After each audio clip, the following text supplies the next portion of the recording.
Shalom semua pemirsa ABG yang dikasihi oleh Tuhan Yesus Kristus. Sungguh sangat berbahagia hari ini kembali lagi kita boleh mengikuti program ini yang ke-67. Dan sebelum kita mulai, mari kita masuk di dalam doa. Tuhan Yesus, terima kasih untuk waktu ini yang Kau berikan kepada kami dan kami boleh mengikuti program All by Grace pada hari ini. Dan percaya Engkau sendiri yang hadir berbicara kepada setiap kami. Engkau nyatakan isi hati-Mu sehingga kami semua boleh mengerti dan boleh mempraktekkan firman-Mu di dalam kehidupan sehari-hari kami. Kau urapi hamba-Mu untuk menyampaikan isi hati-Mu. Hanya di dalam nama Tuhan Yesus Kristus kami berdoa dan bersyukur. Haleluya. Amin.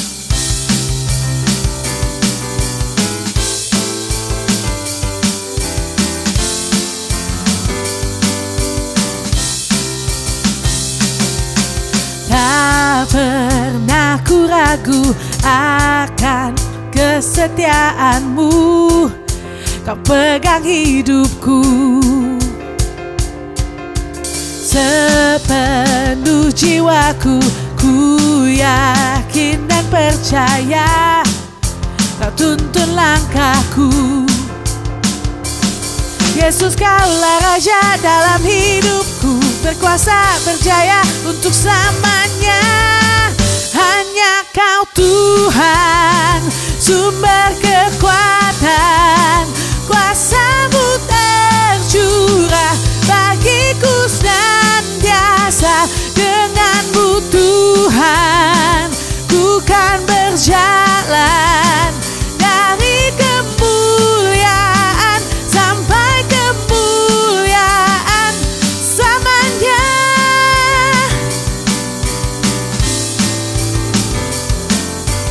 Tak pernah ku ragu akan kesetiaan-Mu, Kau pegang hidupku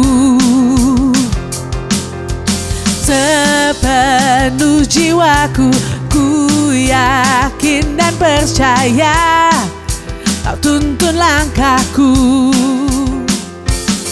Yesus, Kaulah Raja dalam hidupku, berkuasa berjaya untuk selamanya. Hanya Kau Tuhan, sumber kekuatan, kuasa-Mu tercurah bagiku senantiasa. Dengan-Mu Tuhan, ku kan berjalan dari kemuliaan sampai kemuliaan. Hanya Kau Tuhan, sumber kekuatan, kuasa-Mu tercurah bagiku senantiasa. Dengan-Mu Tuhan, ku kan berjalan dari kemuliaan sampai kemuliaan selamanya. Selamanya, selamanya, selamanya, selamanya. Zaman sekarang ini manusia mudah untuk menjadi kecewa terhadap situasi dan kondisi, kecewa terhadap manusia, dan bahkan kecewa terhadap Tuhan.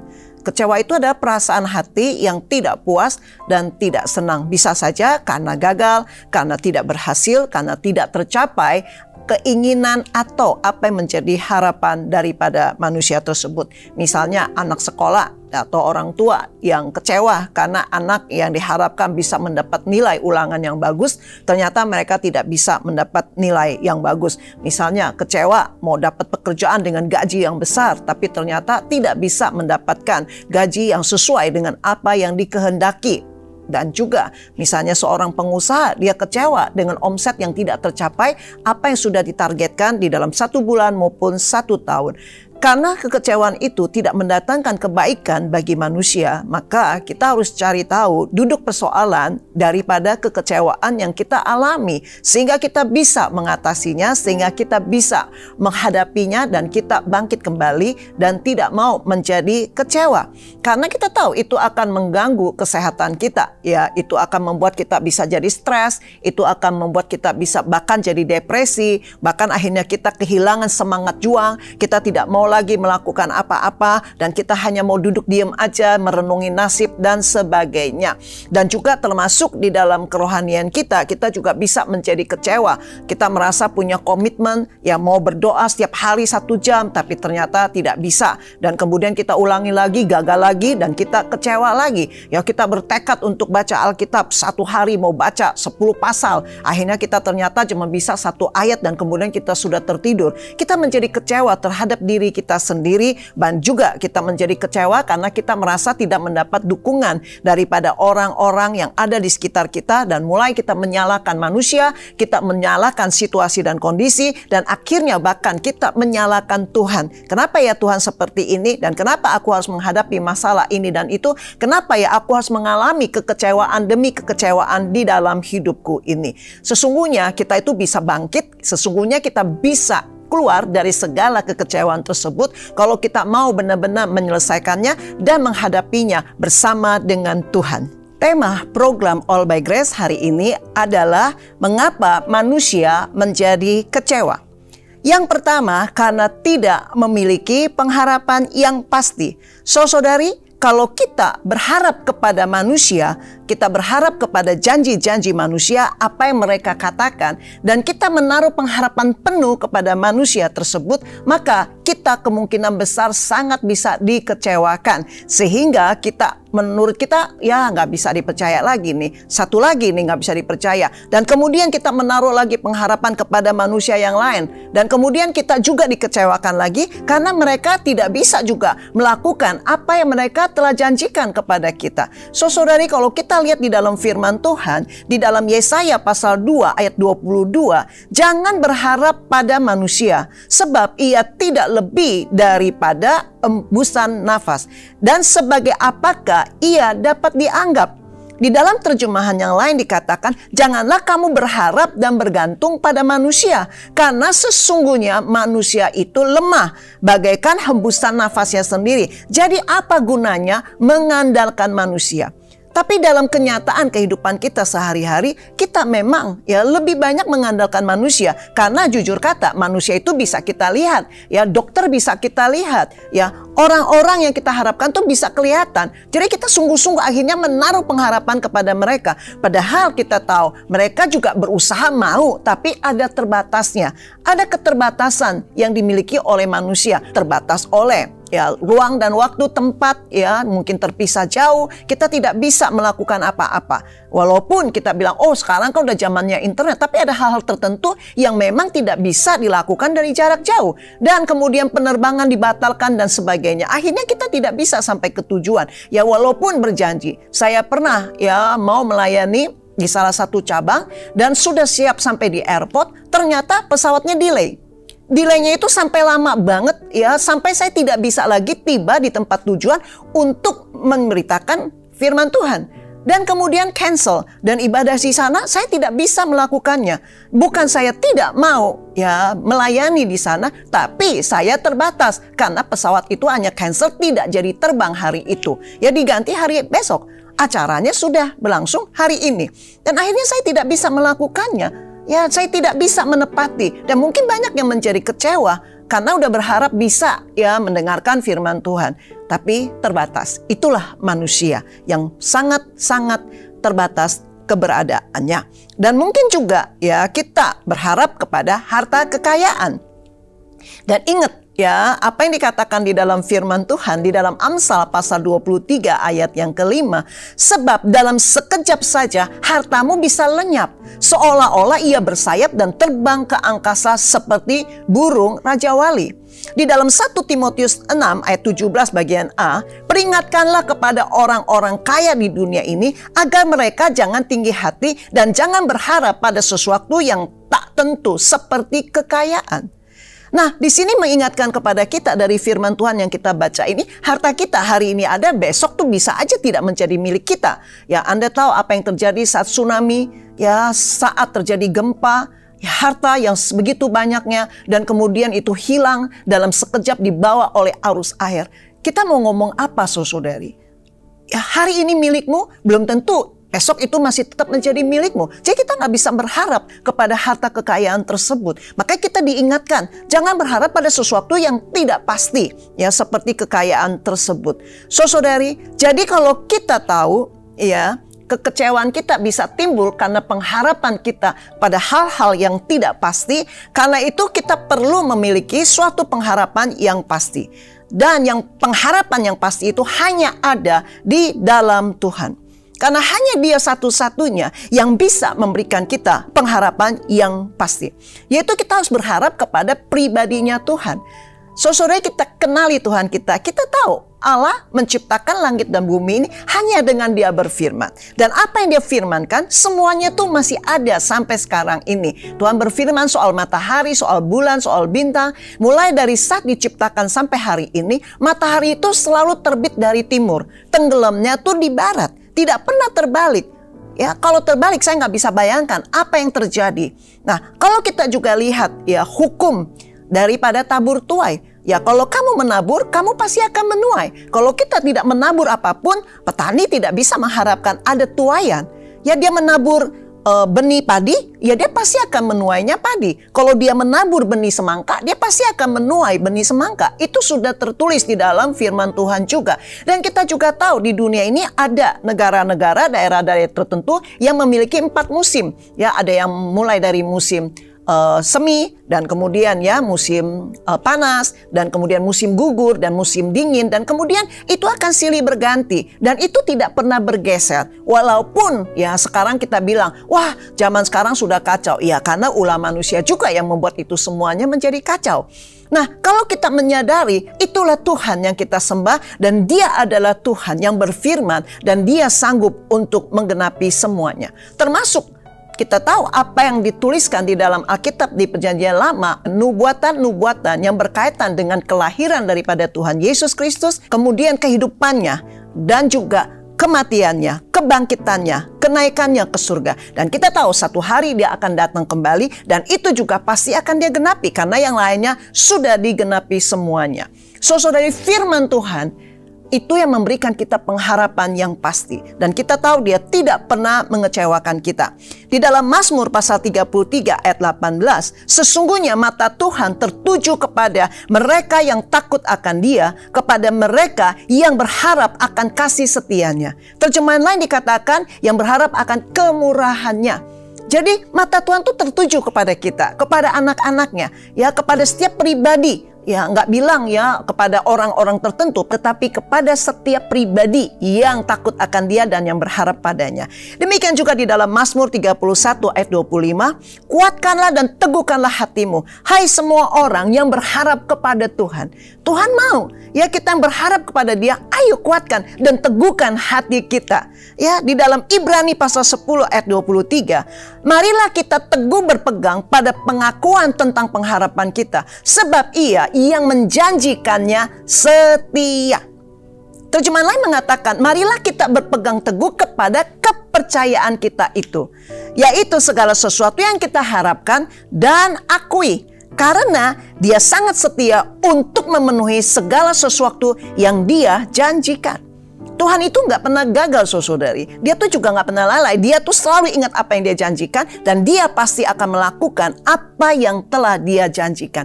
Nah, bagian kita itu hanya perlu berpegang teguh kepada kepercayaan kita, apa yang kita harapkan dan kita akui yang sesuai dengan firman Tuhan, dan itulah yang kita harapkan dan itulah yang menjadi pengharapan kita, dan kita tahu itu semua pasti akan terjadi. Karena itu jangan kita goyah di dalam pengharapan kita. Kita harus teguh berpegang kepada kepercayaan kita. akan segala sesuatu yang kita harapkan. Kalau Tuhan Yesus berkata, oleh bilur-bilurnya kita telah disembuhkan. Ayo, jangan berhenti untuk berharap sampai kita menjadi sembuh. Dan kita akan terus katakan bahwa oleh bilur-bilurmu Yesus, aku ini telah disembuhkan. Saya lakukan itu saudari. Pada saat saya baru bertobat dan saya proklamirkan dan saya katakan dan saya tumpang tangan atas tubuh saya. Dan saya percaya dan saya hanya berkata sesuai dengan firman Tuhan. Walaupun di dalam fakta kenyataan tubuh saya itu sakit. Tapi firman Tuhan gak pernah gagal dan akhirnya saya sembuh. Saya disembuhkan oleh Yesus dengan kuasa janji firman-Nya yang diakui dan yang dipercaya. Karena itu di dalam Roma pasal 12 ayat 12, bersukacitalah dalam pengharapan, sabarlah dalam kesesakan, bertekunlah dalam doa. Jangan berhenti berharap, jangan berhenti untuk mengakui apa yang kita percaya sampai itu menjadi kenyataan di dalam hidup kita. Kita hanya perlu waktu.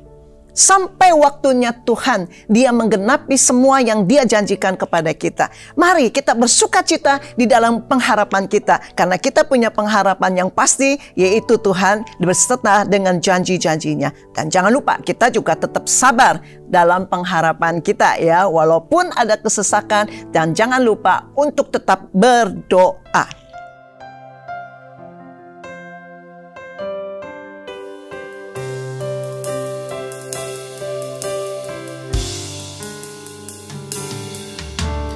Bukan dengan kekuatanku ku dapat jalani hidupku tanpa Tuhan yang di sampingku. Ku tak mampu sendiri.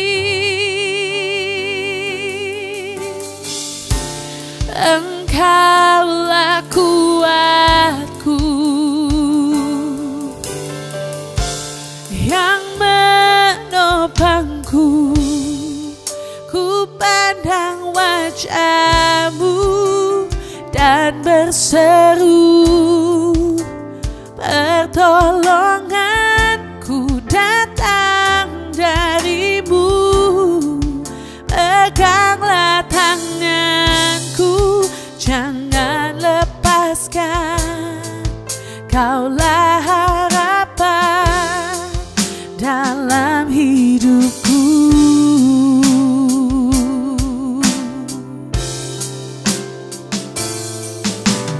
Bukan dengan kekuatanku ku dapat jalani hidupku tanpa Tuhan yang di sampingku. Ku tak mampu sendiri. Engkaulah kuatku yang menopangku. Ku pandang wajah-Mu dan berseru, pertolonganku datang dari-Mu. Peganglah tanganku, jangan lepaskan. Kaulah harapan dalam hidupku. Ku pandang wajah-Mu dan berseru, pertolonganku datang dari-Mu.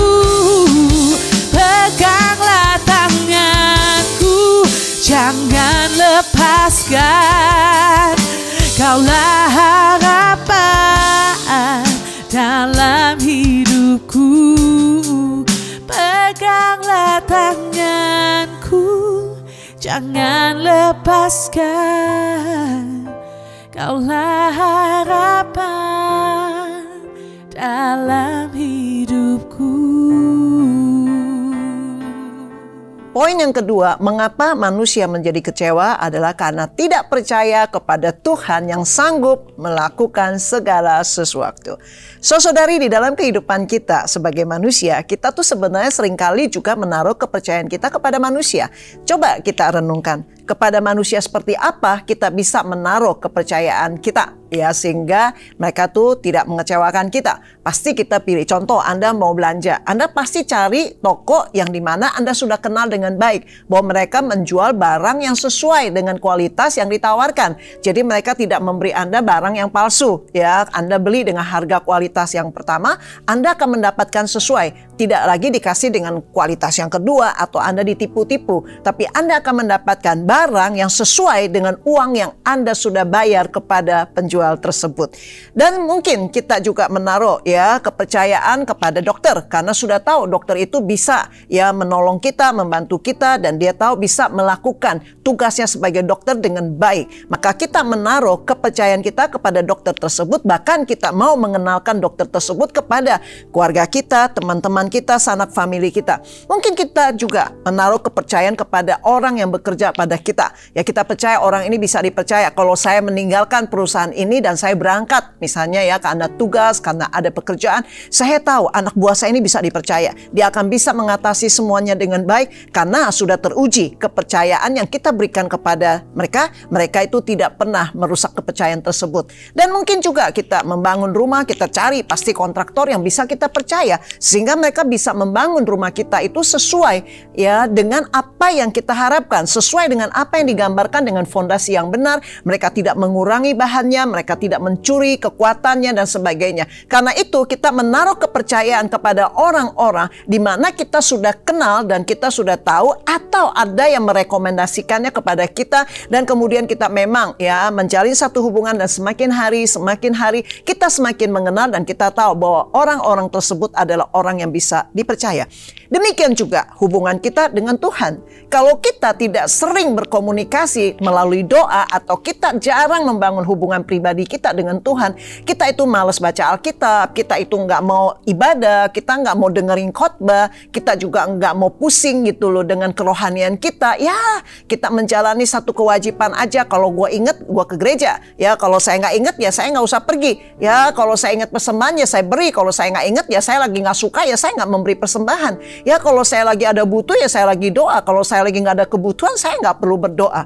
Sesungguhnya hubungan kita dengan Tuhan itu adalah hubungan orang tua dengan anak. Kita panggil dia Bapa Sorgawi dan kita adalah anak. Disitulah melalui doa kita menjalin satu komunikasi dengan Tuhan, dan melalui firman-Nya kita diajar bagaimana kita menjalani kehidupan kita sebagai anak Tuhan. Dan melalui firman juga kita mengenal Dia, semakin menaruh kepercayaan kita kepada Dia, karena kita tahu firman Tuhan itu satu persatu digenapi oleh Dia.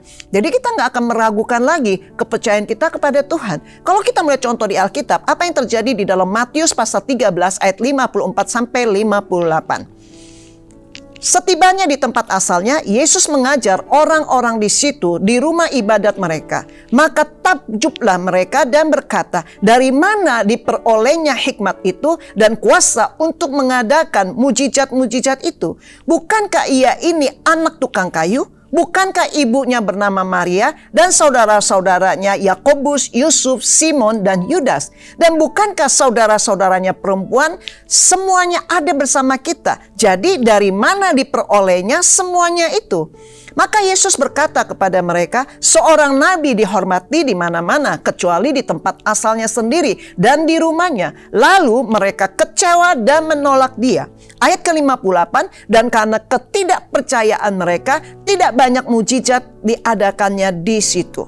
Dari firman Tuhan ini kita bisa melihat bahwa Yesus itu tiba di tempat asalnya, yaitu di Nazaret. Dan Yesus mengajar di tempat ibadah mereka. Takjub mereka dengan pengajaran Yesus. Takjub dengan apa yang disampaikan. Istilahnya takjub tuh dengerin khotbahnya.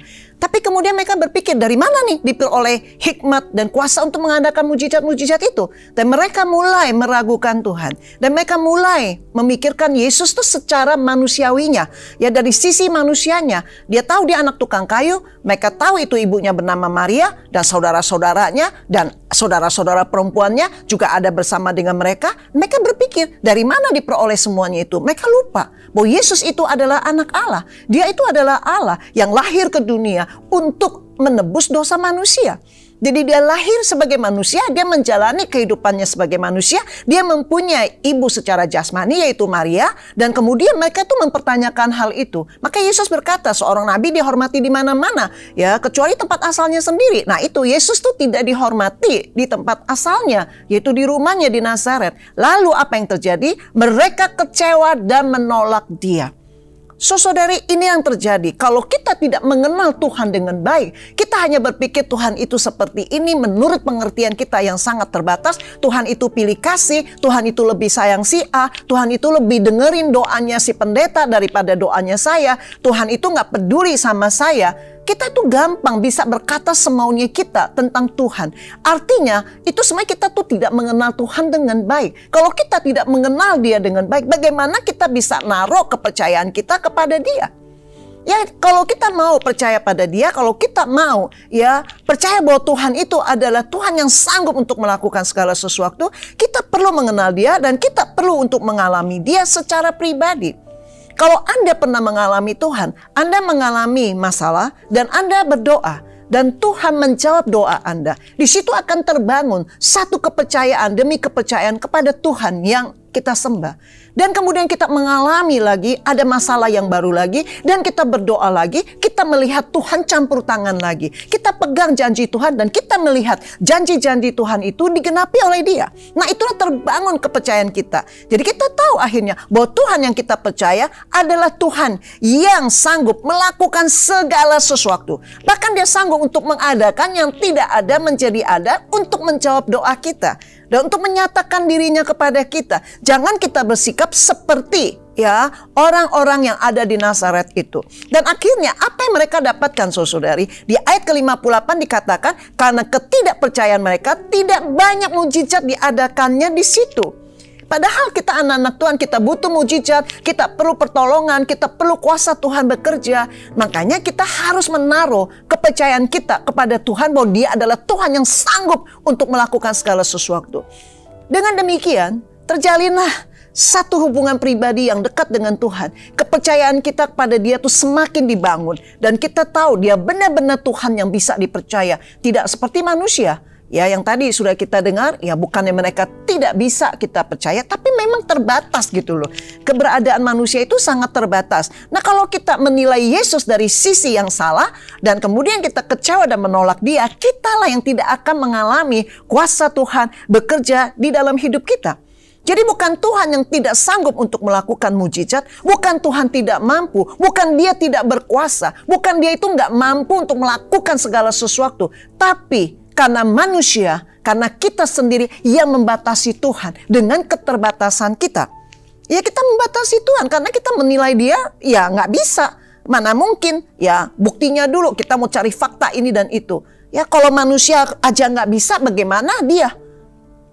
Sebaliknya saudari, ada orang ya yang berkata, aku mau percaya kepada Tuhan kalau dia melakukan mujizat di dalam hidup saya. Kalau dia nggak melakukan mujizat di dalam hidup kita, berarti kita nggak mau percaya dia. Saudari, dia adalah Tuhan.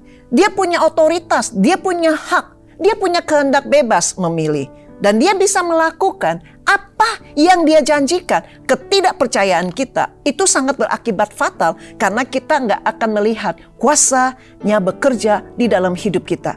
Ya kitalah yang rugi. Kita yang tidak akan mengalaminya. Sedangkan orang lain mereka percaya. Dan mereka menaruh pengharapan kepada Tuhan. Dan mereka pegang janji Tuhan. Dan kemudian mereka mengalami. Dan mereka bersaksi. Dan kita iri. Ya, padahal kita yang harus membangun kepercayaan kita. Dan kita harus tahu dia adalah Tuhan. Yang mengasihi semua orang dengan kasih yang sama. Dan dia mau melakukan mujizat untuk setiap anak-anaknya yang percaya. Kalau tidak percaya ya kita nggak akan melihat kuasanya bekerja. Jadi kita sebagai anak-anak Tuhan, jangan sampai ada kebimbang raguan kita kepada Tuhan. Seperti apa yang tertulis di dalam Yakobus pasal 1 ayat 6-8. Hendaklah ia memintanya dalam iman dan sama sekali jangan bimbang. Sebab orang yang bimbang sama dengan gelombang laut yang diombang-ambingkan kian kemari oleh angin. Orang yang demikian janganlah mengira bahwa ia akan menerima sesuatu dari Tuhan. Sebab orang yang mendua hati tidak akan tenang dalam hidupnya. Ini sudah tertulis. Jadi kalau kita belum mendapatkan apa yang kita doakan, apa yang kita percaya, kita cek dulu diri kita. Aku ragu nggak ya? Hari ini saya percaya, oh Tuhan sanggup untuk melakukan segala sesuatu. Besok kita mulai ragu. Benar nggak ya Tuhan bisa ya? Hari ini kita percaya Tuhan bisa menyembuhkan aku. Kita beriman. Dan besok kita mulai bertanya lagi. Apa betul ya Tuhan bisa menyembuhkan aku? Apa Tuhan mau ya menyembuhkan aku? Ya mungkin karena aku bikin salah ini dan itu, mungkin Tuhan hukum saya dan sebagainya. Kita udah berpikiran yang salah terhadap Tuhan. Kita meragukan Tuhan. Jadi akhirnya kalau kita belum menerima kesembuhan itu, ya kita perbaiki diri kita. Kita bangun kembali kepercayaan kita kepada Tuhan. Saudari, pernah satu kali di dalam satu pelayanan, saya melihat ada seseorang, kesian gitu ya dengan orang tersebut karena jalannya timpang. Dan kemudian saya perhatikan ternyata kakinya panjang pendek. Dan karena timbul dari hati belas kasihan, saya tanya kepada orang ini, mau nggak didoain di dalam nama Yesus supaya engkau bisa disembuhkan dan kaki yang pendek itu bisa panjang, ya bisa menjulur kuat dan menjadi sama rata. Dan dia bilang mau. Oke, ya saya mulai doakan dia dan ada orang-orang di sekitar yang menyaksikan. Dan kepada saat didoakan, ya kaki yang pendek itu keluar saudari. Dan mereka yang melihat semua itu, wah puji Tuhan. Tuhan itu dahsyat, Tuhan itu luar biasa. Ya segala kemuliaan hanya bagi dia. Dan kemudian saya nanya kepada orang yang didoakan ini, di tangan saya itu rata kakinya. Dan saya tanya, kamu lihat kakimu sudah rata? Terus dia lihat begini dan begini, kurang sedikit. Dia ngomong begitu. Dan apa yang terjadi saudari? Saat saya masih pegang kakinya, semua lihat itu kakinya sudah rata. Dan tiba-tiba masuk tinggal sedikit. Sesuai dengan apa yang dia katakan. Sesuai apa yang dia percaya. Dan saya juga kaget. Loh. Dan saya ingat. Karena dia meragukan. Bahwa kakinya itu sudah rata, sudah sama. Dan saya minta sama Tuhan kasih karunia. Saya bilang, ya sekarang masuk sedikit. Tapi mau gak kamu percaya dan kamu perhatikan baik-baik. Dan semuanya juga liatin. Dan saya tahu ya karena keraguan. Dan akhirnya doakan lagi. Dan kaki itu keluar lagi saudari. Menjadi rata. Dan kemudian saya kasih dia lihat. Dan dia lihat. Dan dia bilang. Iya sudah rata sekarang. Dan apa yang terjadi? Kaki itu tidak masuk lagi. Dan menjadi rata. Nah itu. Hanya kebimbang raguan sesaat aja itu bisa terjadi. Dan itulah faktanya saudari. Nah karena itu kita harus punya iman yang teguh di dalam Tuhan. Percaya apa yang firman Tuhan katakan. Percaya dia sanggup untuk melakukan segala sesuatu. Dan itulah Yesus yang kita percaya. Jadi saat timbul kebimbang raguan. Maka di situ timbul juga akhirnya menjadi ketidakpercayaan. Karena tidak percaya, maka kita tidak akan melihat kemuliaannya. Tertulis di dalam Yohanes pasal 11 ayat 40, jawab Yesus, bukankah sudah kukatakan kepadamu, jikalau engkau percaya, engkau akan melihat kemuliaan Allah. Jadi Tuhan mau kita percaya dulu, baru kita bisa melihat kemuliaan Allah. Manusia maunya lihat dulu, baru aku percaya. Ya, kalau orang bilang mana telur, mana ayam. Kita tahu kalau kita mengerti firman Tuhan pasti ayam dulu baru ada telur. Nah kita tahu udah pasti kita harus percaya dulu. Baru kita bisa melihat kemuliaan Allah. Jadi saudari, kembali kita harus mengambil satu keputusan. Kita yang harus memilih, kita harus percaya, ya kita harus menaruh percayaan kita kepada Tuhan yang sungguh adalah Tuhan yang sanggup melakukan segala sesuatu. Karena itu jangan lagi kita tidak percaya bahwa Tuhan sanggup melakukan segala sesuatu di dalam hidup kita. Kita buang kebimbang raguan di dalam hati kita, di dalam hidup kita, sehingga kita enggak menjadi kecewa lagi kepada Tuhan dan kita bisa melihat kuasa Tuhan yang luar biasa di dalam hidup kita. Kita menjadi anak-anak Tuhan yang sungguh-sungguh menjadi kesaksian bagi banyak jiwa-jiwa. Supaya kita bisa membangun kepercayaan kita kepada Tuhan, maka saudara kita harus mau meluangkan lebih banyak waktu lagi untuk kita mempelajari firman Tuhan, untuk kita merenungkan firman Tuhan. Jadi jangan kita abaikan, itu adalah satu hal yang penting. Tuhan aja berkata bahwa manusia hidup bukan dari roti saja, tapi dari setiap firman yang keluar dari mulut Allah. Jadi kalau kita merenungkan firman Tuhan, di situ kita akan dikuatkan, kita akan diteguhkan, dan di situ akan membangkitkan juga kepercayaan kita kepada Tuhan. Jadi kita tidak gampang untuk diombang-ambingkan dan kita juga tidak gampang untuk dikasih pengertian-pengertian yang salah oleh si iblis, mungkin melalui orang-orang yang lemah yang ada di sekitar kita. Kita harus selalu merenungkan firman Tuhan yang bisa membangkitkan kita, firman Tuhan yang bisa meneguhkan dan menguatkan kita. Saya ambil contoh di dalam Petrus pasal 3 ayat 9a, Tuhan tidak lalai menepati janjinya sekalipun ada orang yang menganggapnya sebagai kelalaian. Jadi kita tahu, mungkin orang berkata, Tuhan udah lupa sama kamu, Tuhan tuh udah lalai tuh, dia nggak melakukan apa yang dia janjikan kepadamu. Kita bilang, enggak, Tuhan itu tidak lalai menepati janjinya. Kalau sekalipun ya orang boleh berkata seperti itu, tapi aku tetap percaya Tuhan itu nggak pernah lalai. Tiba waktunya, janji Tuhan itu pasti digenapi. Dan juga di dalam Roma pasal 4 ayat 21 bagian B, bahwa Allah berkuasa untuk melaksanakan apa yang telah Ia janjikan. Kita diteguhkan lagi, kita dikuatkan lagi. Orang boleh ngomong sekitar kita tentang apapun juga, tapi aku tidak akan kehilangan kepercayaanku kepada Tuhan Yesus Kristus, bahwa Dia sanggup melaksanakan apa yang telah Ia janjikan. Dan aku telah melihat bagaimana Dia telah melakukannya di dalam kehidupanku. Dan ini kali pun Dia akan tetap melakukannya, dan Dia tetap akan melaksanakan janjinya di dalam hidupku. Dan juga di dalam Markus pasal 9 ayat 23 bagian B, jawab Yesus, tidak ada yang mustahil bagi orang yang percaya. Saat kita percaya, segala sesuatu itu menjadi tidak mustahil. Jadi segala sesuatu menjadi mungkin karena kita punya Tuhan yang sanggup untuk melakukannya. Dan Dia mau melakukannya. Kenapa? Karena Dia mengasihi kita, anak-anaknya. Dan kita juga tahu pertolongan Tuhan itu selalu begitu ajaib. Dan kita harus percaya Dia juga Tuhan yang memelihara hidup kita. Dan tangannya selalu bekerja. Dan kita melakukan bagian kita, kita arahkan hati kita, hidup kita, kita percayakan sepenuhnya kepada Dia. Tuhan yang berjanji, Tuhan yang menggenapi apa yang Dia janjikan. Dia adalah Tuhan yang setia.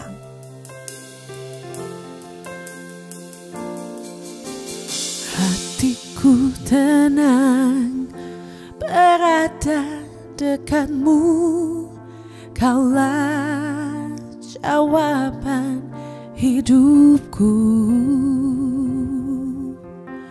Hatiku tenang berada dekatmu, Kau yang pelihara hidupku.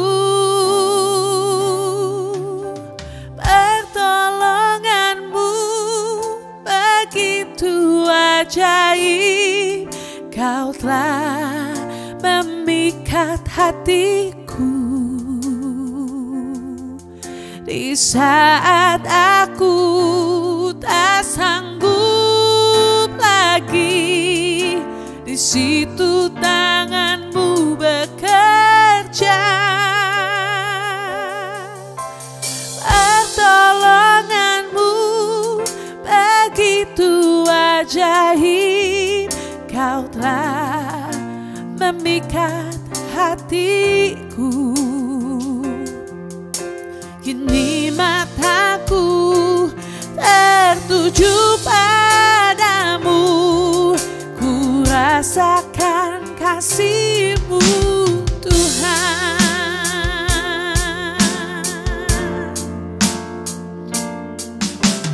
Hatiku tenang berada dekatmu, Kaulah jawaban hidupku.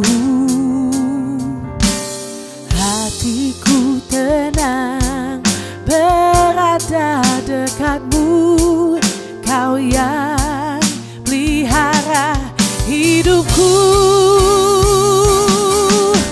Pertolonganmu begitu ajaib, Kau telah memikat hatiku. Di saat aku tak sanggup lagi, di situ tangan-Mu bekerja. Pertolongan-Mu begitu ajaib, Kau telah memikat hatiku. Kini mataku tertuju padamu, ku rasakan kasih-Mu Tuhan. Kini mataku tertuju padamu, ku rasakan kasih-Mu Tuhan. Poin yang ketiga, mengapa manusia menjadi kecewa adalah karena putus asa dalam banyak hal yang membuat kecewa.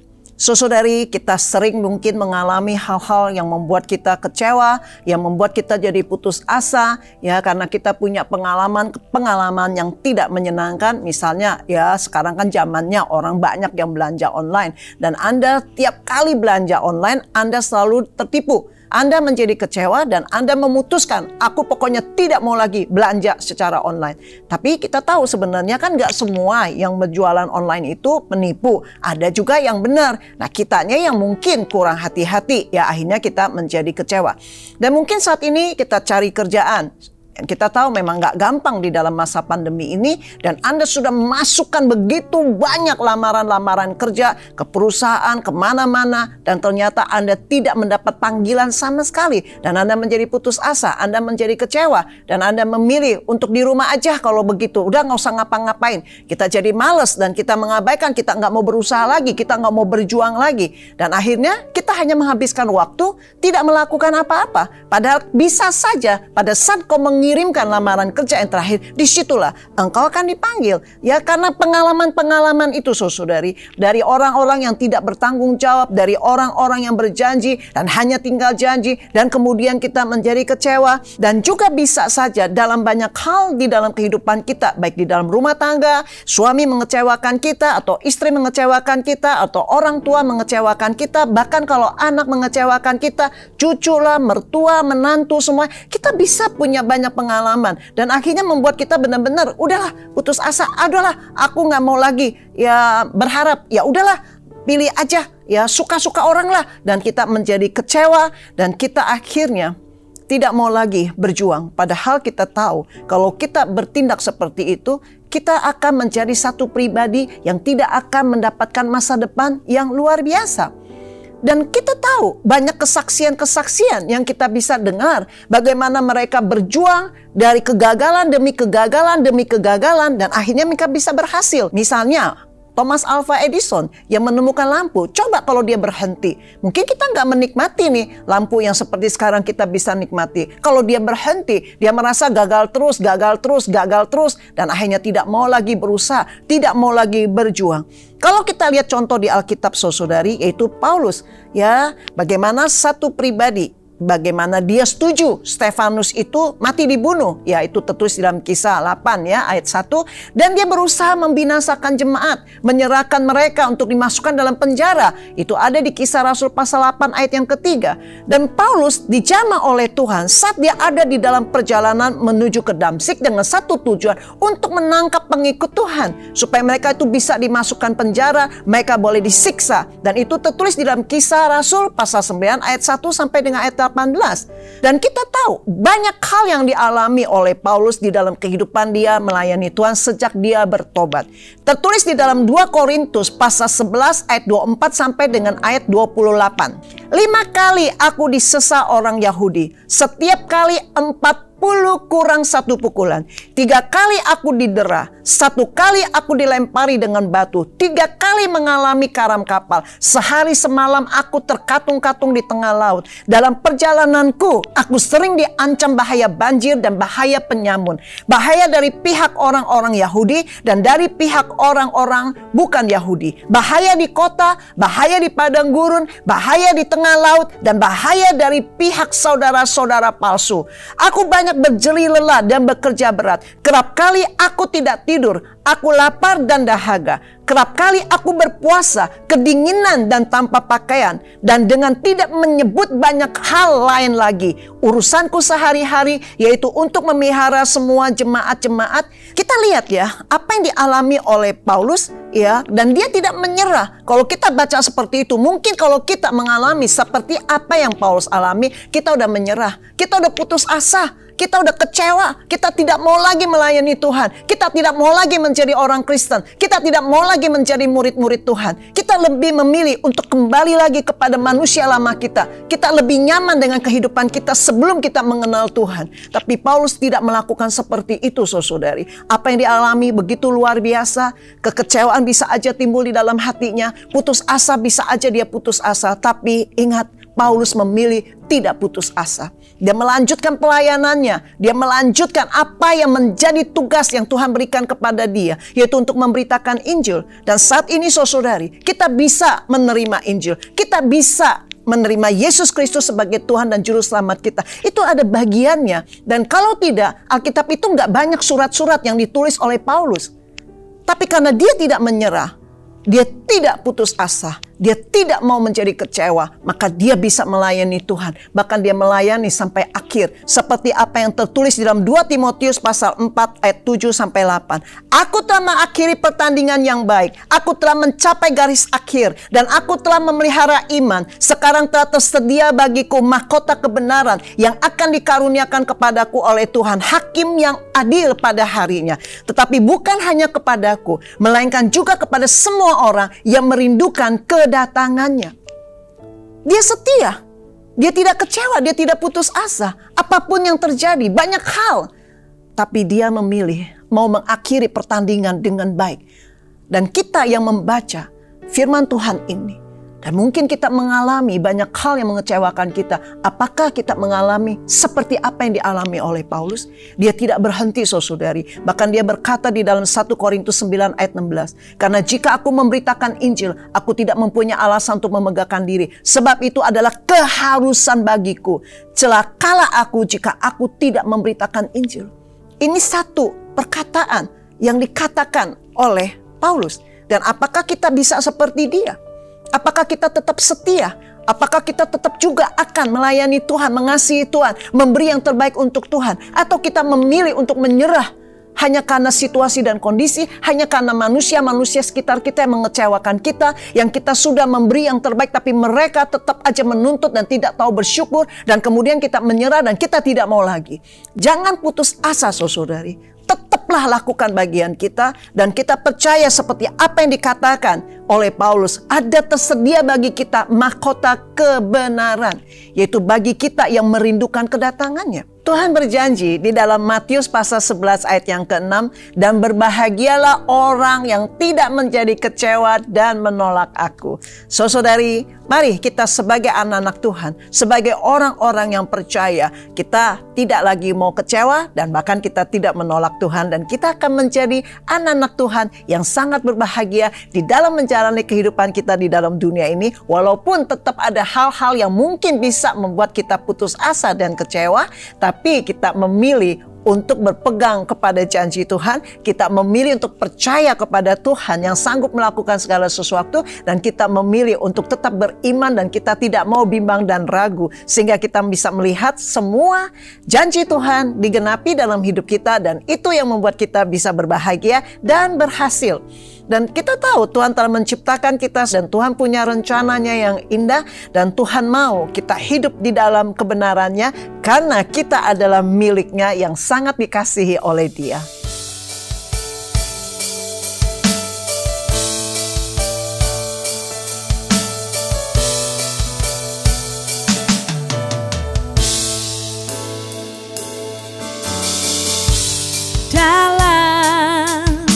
Kesesakanku, Kau beri kedamaianmu. Dalam keraguan ku temukan wajah-Mu.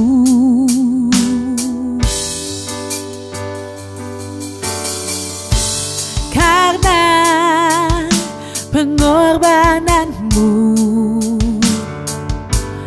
Kau jadikanku baru. Sungguh ku terkagum, amanku di dalam-Mu, Yesus. Kau membuatku sesuai rencana-Mu. Kau memegang setiap musim hidupku.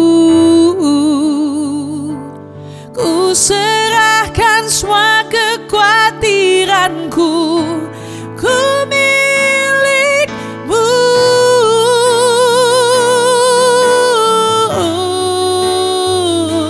Semua kekuranganku Kau pun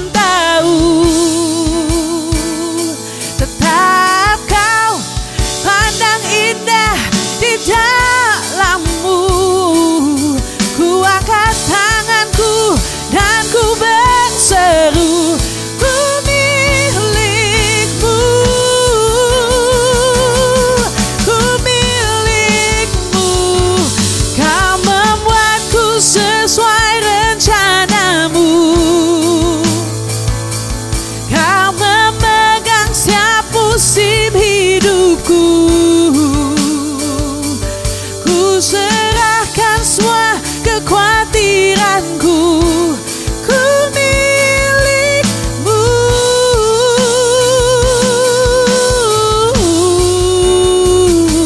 Semua kekuranganku kau pun tahu,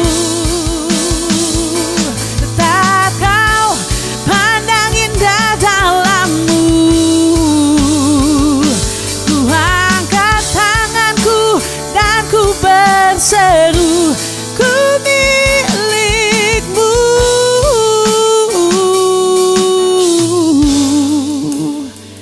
Ku milikmu.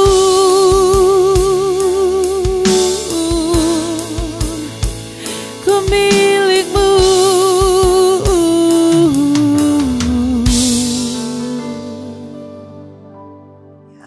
Kita tahu saudari, ya mengapa manusia bisa kecewa. Yang pertama, karena tidak memiliki pengharapan yang pasti. Yang kedua, karena tidak percaya kepada Tuhan yang sanggup melakukan segala sesuatu. Karena putus asa dalam banyak hal yang membuat kecewa. Mari semuanya yang mengikuti acara All by Grace hari ini, percayalah bahwa Tuhan mengasihimu. Percayalah bahwa Tuhan mau engkau bangkit kembali. Percayalah di dalam segala hal yang kau alami, Tuhan tetap turut bekerja. Dan saat ini engkau yang sedang mengalami kekecewaan di dalam hidupmu yang bertubi-tubi, yang kelihatannya tidak berhenti. Malam ini sadarlah, firman Tuhan ini berbicara kepada kita semuanya. Bagi Anda yang sudah mau menyerah, bagi Anda yang sudah tidak mau lagi bangkit, dan bagi Anda yang sudah mau meninggalkan Tuhan, malam ini saya mau berdoa untuk Anda, kiranya kasih karunia Tuhan tercurah di dalam hidupmu. Dan bagi Anda yang mau didoakan dan Anda yang mau berkomitmen, mau kembali lagi pada Tuhan, mau sungguh-sungguh menjadi anak Tuhan yang sesuai apa yang firman Tuhan katakan, dan engkau mau bangkit dari kekecewaanmu, dari keputusasaanmu. Tuhan, saat ini hamba-Mu berdoa untuk setiap anak-anak-Mu yang saat ini mengikuti program All by Grace ini dan telah mendengar kebenaran yang telah disampaikan.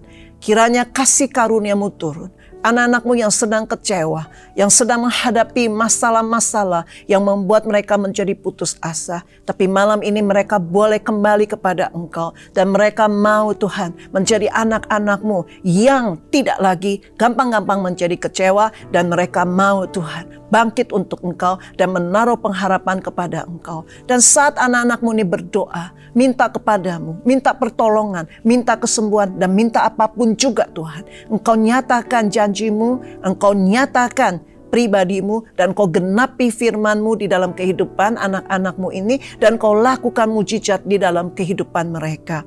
Dan mereka yang putus asa, mereka boleh Tuhan mengalami kuasa-Mu, dan mereka boleh mengalami lagi kebahagiaan di dalam Engkau, karena mereka kembali lagi menaruh kepercayaan kepada Engkau. Terima kasih Tuhan. Terima kasih Roh Kudus, Engkau yang bekerja malam ini di dalam kehidupan anak-anak-Mu. Kasih karunia-Mu tercurah dengan luar biasa, dan setiap yang mengikuti acara ini, yang mengikuti firman Tuhan ini, mereka boleh diteguhkan kembali di dalam Engkau. Dalam nama Tuhan Yesus Kristus, hamba-Mu berdoa dan memberkati anak-anak-Mu ini. Haleluya, amin. Dan saat ini, saya juga mau berdoa untuk Anda yang mempunyai kebutuhan khusus, ya, berdoa syafaat untuk Anda, bagi Anda yang sakit. Dan percayalah, Tuhan sanggup untuk menyembuhkan sakit penyakitmu. Apapun juga sakit penyakitmu, engkau perlu percaya, bagi Tuhan tidak ada yang mustahil. Engkau letakkan tanganmu di dadamu, di hatimu, atau di bagian tubuhmu yang sakit. Dan saat ini saya mau mendoakan untuk Anda. Tuhan, saat ini hamba-Mu mau berdoa untuk anak-anak-Mu yang percaya pada janji-Mu, bahwa oleh bilur-bilur-Mu, anak-anak-Mu ini disembuhkan oleh Engkau, dan mereka telah meletakkan tangan atas bagian tubuh yang sakit, atau yang meletakkan di hati mereka, dan percaya Tuhan, janji-Mu juga yang berkata, meletakkan tangan atas orang sakit, maka orang sakit itu sembuh. Saat ini Tuhan, sakit apapun yang dialami oleh anak-anak-Mu, sakit berat, sakit ringan, sakit batuk pilek, bahkan sakit kanker, sakit mah, sakit lever, sakit kepala, luka, sakit sendi, semua Tuhan. Engkau sanggup menyembuhkan dengan kuasa-Mu yang luar biasa. Kiranya anak-anak-Mu boleh mengalami kuasa-Mu, boleh mengalami kesembuhan yang berasal dari Engkau. Dengan satu tujuan, anak-anak-Mu ini akan bersaksi bahwa Engkaulah Tuhan penyembuh mereka. Dan mereka akan menceritakan bagi kemuliaan nama-Mu. Di dalam nama Yesus Kristus, kesembuhan ini menjadi milik anak-anak-Mu. Di dalam nama Yesus Kristus, haleluya, amin. Dan saya juga mau berdoa bagi Anda yang memiliki pergumulan di dalam usaha, di dalam pekerjaan, di dalam rumah tangga.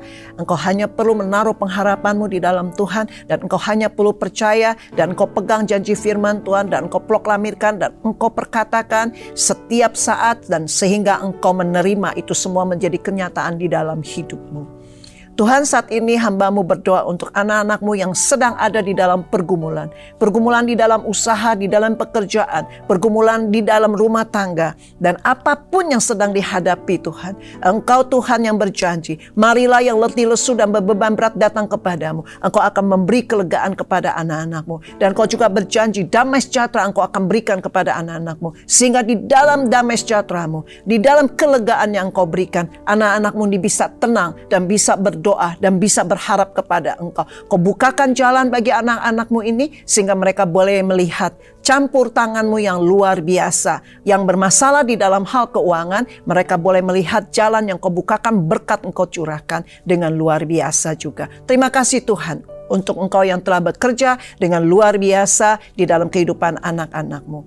Dan sangat bersyukur Tuhan Kau telah memberkati acara program All by Grace hari ini. Mari Tuhan Kau memberkati anak-anak-Mu di dalam seluruh sisi kehidupan anak-anak-Mu. Baik di dalam pelayanan, di dalam pekerjaan, di dalam usaha, di dalam rumah tangga, di dalam kesehatan, keluar masuknya kami. Dan apapun yang dikerjakan anak-anak-Mu di dalam takut akan Kau jadikanlah itu berhasil. Terima kasih Tuhan, terima kasih Engkau telah memberkati program hari ini. Dengan demikian kami juga mengakhiri program All by Grace pada hari ini dengan penuh rasa syukur hanya di dalam nama Tuhan Yesus Kristus. Haleluya, amin.